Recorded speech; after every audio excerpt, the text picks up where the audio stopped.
Morning students, I am doctor Priyanka Bhalerao and welcome to my YouTube channel royal educational services. मेरे इस YouTube channel में आपको engineering mathematics से जुड़ी हर प्रॉब्लम का सॉल्यूशन मिलेगा। साथ ही साथ में अदर फील्ड में यूज होने वाले मैथ्स के भी मैं वीडियोस अपलोड करती रहूंगी।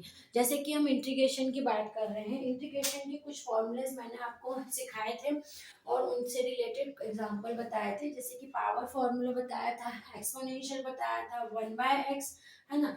अब साइन एक्स भी होता है, वैसे ही कॉस एक्स और कांस्टेंट वाला। ठीक है, तो इसके एग्जांपल देख लेते हैं। जैसे कि कांस्टेंट फंक्शन का अपन देख लेते हैं कि इंटीग्रेशन ऑफ कांस्टेंट, तो यदि फंक्शन के साथ कुछ कांस्टेंट लगा हुआ हो तो उसको कैसे सॉल्व करेंगे। फॉर एग्जांपल ले लेते हैं हम ये 2x dx, इसको इंटीग्रेशन करना है। ठीक है, तो अब इसको इंटीग्रेशन करना है तो कांस्टेंट फंक्शन में क्या करते हैं, ये जो कांस्टेंट है इसको इस इंटीग्रेशन से बाहर निकाल लेते हैं और जो फंक्शन है वो अंदर रहता है। ठीक है, अब इसका इंटीग्रेट करेंगे तो ये किससे होगा, पावर वाले फॉर्मूले से होगा। ये तो ये हो जाएगा 2x की पावर, इसकी पावर कुछ नहीं है तो कितनी है, 1 है, और 1 है तो यहाँ क्या हो जाएगा 1 + 1 अपॉन में 1 + 1, यानी ये हो जाएगा 2x की पावर स्क्वायर बाय 2, 2 से 2 कैंसिल, आंसर आ गया x²।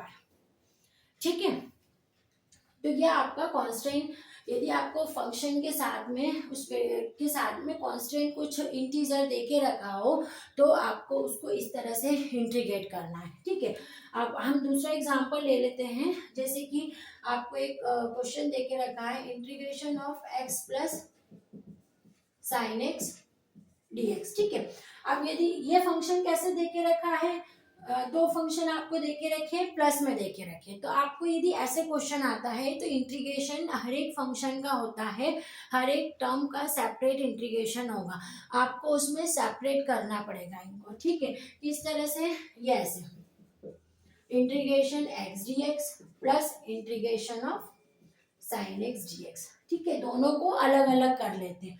अब ये किससे होगा, पावर फंक्शन से होगा, x की पावर 1 यानी x की पावर 2/2 हो गई, plus integration of sine x, मैंने आपको यहाँ बताया था माइनस कॉस एक्स होता है तो आपने यहाँ लिख दिया minus cos x plus constant. आपको ये ध्यान रखना है कि जब एडिशन में आप इंटीग्रेशन कर रहे हैं, आपके पास में एक या एक से ज्यादा फंक्शन है तो आपको हर इंटीग्रेशन के बाद वहां पर कांस्टेंट नहीं लगाना है, आपको लास्ट में वो कांस्टेंट जो है वो यूज करना है। ठीक है, अब हम तीसरा एग्जांपल हमारा ले लेते हैं कि सपोज आपके पास में है x³ माइनस 1 अपॉन में x dx। ठीक है, अब ये कैसा दिख रहा है, डिवीजन में दिख रहा है ना। तो अब इसमें अगर पॉसिबिलिटी है कि इसको आप सेपरेट करके सिंप्लीफाई कर सकते हैं तो पहले आप वो चीज करेंगे। ठीक है, तो अपन करते हैं, देखते हैं, है ना। अपन ने इसको सिंप्लीफाई कर लिया, x³ माइनस 1/x dx।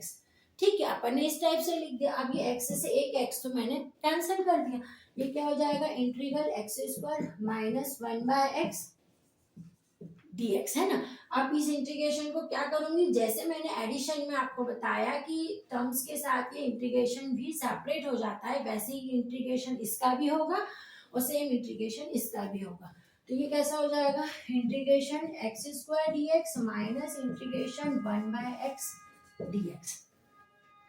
ठीक है, अब x² का इंटीग्रेशन पावर फॉर्मूले से करेंगे हम, x³ log x का इंटीग्रेशन मैंने आपको बताया है log x प्लस कांस्टेंट। तो इस तरह से आपने उसका पूरा इंटीग्रेशन कर दिया। जब भी आप इंटीग्रेशन कर रहे हैं और जो भी फॉर्मूले आप यूज कर रहे हैं उनको आपको साइड में मेंशन करेगा कि आपने यहाँ पावर फॉर्मूला यूज करा है, आपने log 1/x का फॉर्मूला यूज करा है, या आपने एक्सपोनेंशियल फंक्शन का फॉर्मूला यूज करा है।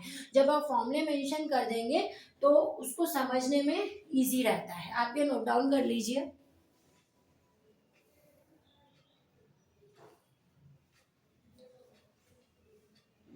Thank you.